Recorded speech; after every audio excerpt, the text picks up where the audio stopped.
67ാമത് സംസ്ഥാന school കായികമേളയിലെ hurdles മത്സരങ്ങൾക്ക് അവസാനമാകുമ്പോൾ നവമുകുന്ദ ഹഡിലിൽ തങ്ങളുടെ തേരോട്ടം നടത്തിയിരിക്കുകയാണ്. 4 മെഡലുകളാണ് നവമുകുന്ദയ്ക്ക് ഇത്തവണ ഹഡിൽ മത്സരങ്ങളിൽ ലഭിച്ചിട്ടുള്ളത്. അതിൽ 3 പേർക്ക് സ്വർണം ലഭിക്കുമ്പോൾ ഒരാൾക്ക് വെങ്കലമാണ് ലഭിക്കുന്നത്. ഏതായാലും പരിശീലനയോട് തന്നെ ആദ്യം ചോദിക്കാം, ഹഡിൽ പ്രത്യേകിച്ച് കുറച്ചുകൂടി എഫേർട്ട് കൂടുതൽ ആവശ്യമുള്ളൊരു മത്സരമാണ്. അപ്പോൾ എങ്ങനെയാണ് ഇവരുടെ പ്രാക്ടീസ്, എങ്ങനെയാണ് ഈ വിജയത്തിലേക്ക് ഇവർക്ക് എത്താനായിട്ട്? ഹഡിൽസ് തീർച്ചയായിട്ടും ഒരു ബാലിസ്റ്റിക് ആക്ടിവിറ്റിയാണ്. അപ്പോൾ ഈ കുട്ടികളുടെ അത്തരത്തിലുള്ളൊരു പ്രകടനത്തിന് വേണ്ടി തീർച്ചയായും ഒരു സയൻറ്റിഫിക് ആയിട്ടുള്ള ഒരു ട്രെയിനിങ് പ്രോഗ്രാം വർഷങ്ങളായിട്ടുള്ളത് പിന്നിലുണ്ട്. അപ്പോൾ നമ്മളിപ്പോൾ ഇന്ന് ഇന്ത്യയിൽ തന്നെ ഒരു റാങ്കിങ്ങിൽ നിൽക്കുന്ന ഒരു സ്കൂളാണ് ഈ ഹഡിൽസ് മേഖലയിൽ. കാരണം കഴിഞ്ഞ വർഷത്തെ ദേശീയ സ്കൂൾ കായികമേളയിൽ അണ്ടർ-17 വിഭാഗത്തിലും അണ്ടർ-19 വിഭാഗത്തിലും സ്വർണ്ണ മെഡലിസ്റ്റാണ് നമ്മുടെ കൂടെ നിൽക്കുന്ന ആദിത്യ അജി.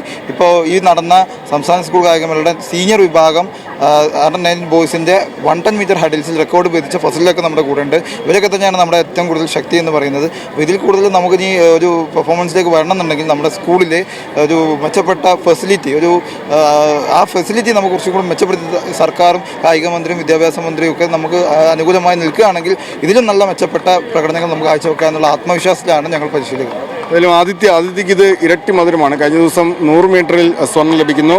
അപ്പോൾ ഇന്ന് 110 മീറ്റർ ഹഡിൽസിൽ 100 മീറ്റർ ഹഡിൽസിൽ സ്വർണം ലഭിക്കുന്നു. അപ്പോൾ എന്ത് തോന്നുന്നു? വളരെ സന്തോഷമല്ലേ? വളരെ സന്തോഷമാണ്. പ്രതീക്ഷ വന്ന മെഡൽ തന്നെയാണ്. അപ്പോൾ എൻ്റെ കോച്ചസും പേരൻസും ഫ്രണ്ട്സും എല്ലാവരും തന്നെ പറഞ്ഞ മെഡൽ തന്നെയാണ്.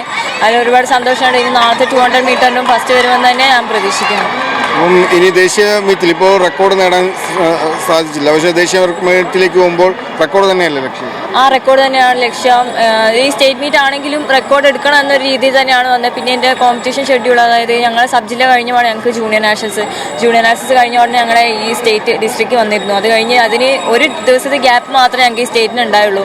അതിൻ്റെ റിക്കവറിയും കാര്യങ്ങളും എടുക്കാൻ പോലും ഞങ്ങൾക്ക് ടൈം ഉണ്ടായില്ല. ട്രെയിനിങ്ങിനും അതിൻ്റെതായ പ്രശ്നങ്ങൾ വന്നു. അപ്പോൾ അതുകൊണ്ടൊക്കെ കൂടി ഈ റെക്കോർഡ് നഷ്ടമായി. ഇനി നാഷണൽസ് റെക്കോർഡ് ഇടുമെന്ന പ്രതീക്ഷയോടെ തന്നെ. അതിലും ഫസലുൽ ഹക്ക് കഴിഞ്ഞ ദിവസം 100 മീറ്ററിൽ നേരിയ വ്യത്യാസത്തിന് സ്വർണം നഷ്ടമായി, വെള്ളി മെഡലാണ് ലഭിച്ചത്. പക്ഷേ ഇന്ന് വലിയ സന്തോഷമാണ്, പ്രത്യേകിച്ച് റെക്കോർഡോടുകൂടി സ്വർണം നേടുന്നു. അപ്പോൾ എന്ത് തോന്നുന്നു? വളരെ സന്തോഷമുണ്ട്. റെക്കോർഡ് എടുക്കുന്നുള്ള പ്രതീക്ഷയോടെ തന്നെയാണ് ഹഡിൽസ് ചെയ്തത്. കാരണം എന്ന് വെച്ചാൽ മീറ്റിന് തൊട്ടിറങ്ങുന്ന മുന്നേ തന്നെ 2 സാറുമാർ ഞങ്ങൾക്ക് നല്ല കോൺഫിഡൻസിനെ തന്നായിരുന്നു. റെക്കോർഡ് എടുക്കാം, ടെൻഷനൊന്നും ഓവർ അടിക്കേണ്ട, ഹാപ്പിയായിട്ട് ചെയ്താൽ തന്നെ മതി, എന്നാൽ തന്നെ റെക്കോർഡ് വരും. പിന്നെ സാറ് പറഞ്ഞ മാതിരി തന്നെ ഞങ്ങളുടെ ട്രാക്കിൻ്റെ പ്രശ്നം, പിന്നെ ഹഡിൽസിൻ്റെ പ്രശ്നമാണ് പിന്നെ ഞങ്ങൾക്കുള്ളത്. ഞങ്ങൾക്ക് പിന്നെ സ്വന്തമായിട്ടൊരു സിന്തറ്റിക് ട്രാക്കില്ല, ഹഡിൽസ് ഇല്ല. ഞങ്ങൾ 1 മണിക്കൂർ 1.5 മണിക്കൂറൊക്കെ ട്രാവലൊക്കെ ചെയ്ത് പാലക്കാടൊക്കെ പോയിട്ടാണ് ഞങ്ങൾ വർക്കൗട്ട് ചെയ്യുന്നത്. അപ്പോൾ ഞങ്ങളിത് കായിക മന്ത്രിയോട് വിദ്യാഭ്യാസ മന്ത്രിയോട് ഞങ്ങളൊരു സിന്തറ്റിക് ട്രാക്കിനായിട്ട് അഭ്യർത്ഥിക്കുന്നു. ഏതായാലും മറ്റൊരു സ്വർണ്ണ ജേതാവ് अभय प्रताप किधर से? उत्तर प्रदेश से. सो नवमुंद में कैसे आया? भैया इधर ना उन्हीं के थ्रू सर. आपका कोच और आपका कोचिंग, आपका टीम मेंबर्स ये सब कैसा था? बहुत ही अच्छे हैं सर. ये पहली बार स्टेट मीट में आया है? पहली बार. तो मेरा पहली बार है. अभी आप क्या सोच रहे हैं? आगे बढ़िया प्रयास करेंगे और कोशिश करेंगे पूरा कि नेशनल में मेडल. तो घर में कौन ने इसको बातचीत किया? वो भैया बातचीत की सर.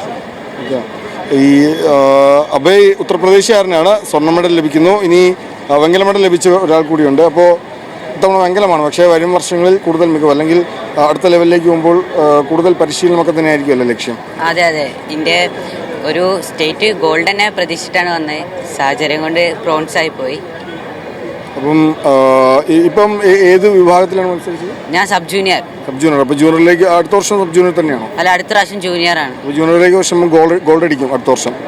ഏതായാലും നവമുകുന്ദയുടെ തേരോട്ടം ഈ പോയിന്റ് പട്ടികയിലൂടെ ഏതായാലും ഈ ഹഡിൽസൂടെ കഴിയുമ്പോൾ നവമുകുന്ദ പോയിന്റ് പട്ടികയിൽ സ്കൂളുകളിൽ 1ാം സ്ഥാനത്തേക്ക് എത്തുന്നു എന്നൊരു പ്രത്യേകത കൂടെയുണ്ട്. ഏതായാലും അപ്പോൾ വലിയ സന്തോഷമാണ്. പ്രത്യേകിച്ച് മലപ്പുറത്തിന് തന്നെ മറ്റൊരു സ്കൂളിനോടാണ് ഈ പോയിന്റ് പട്ടികയിൽ മത്സരിക്കുന്നത്. അപ്പോൾ ഈ വലിയ സന്തോഷമാണ് ഇവർക്കെല്ലാം ഉള്ളത്. ഈ പോയിന്റ് പട്ടികയിൽ കൂടി 1ാമതെത്തുമ്പോൾ ഹഡിൽസ് മത്സരം. പക്ഷേ ഏതായാലും എല്ലാവിധ ആശംസകളും. ഇത്തവണ കിരീടം നേടി തിരിച്ചു പോകാനാകട്ടെ. പ്രത്യേകിച്ച് കഴിഞ്ഞ വർഷം വലിയ പ്രശ്നങ്ങൾ, പ്രതിസന്ധികൾ, വലിയ വിവാദങ്ങളൊക്കെ ഉണ്ടായി, വിലക്ക് നേരിട്ടു. അതിനുശേഷമാണ് ഇത്തവണ, വിലക്കിനുമൊക്കെ ശേഷമാണ് ഇത്തവണ കോടതി വിധിയിലൂടെ തിരിച്ച് നവമുകുന്ദ എത്തുന്നത്. അപ്പോൾ ഇത്തവണ കിരീടമായി പോവുക തന്നെയാണ് അവരുടെ ലക്ഷ്യം. സാദിഖ് പാറക്കലിനൊപ്പം നിതിൻ സേവ്യർ.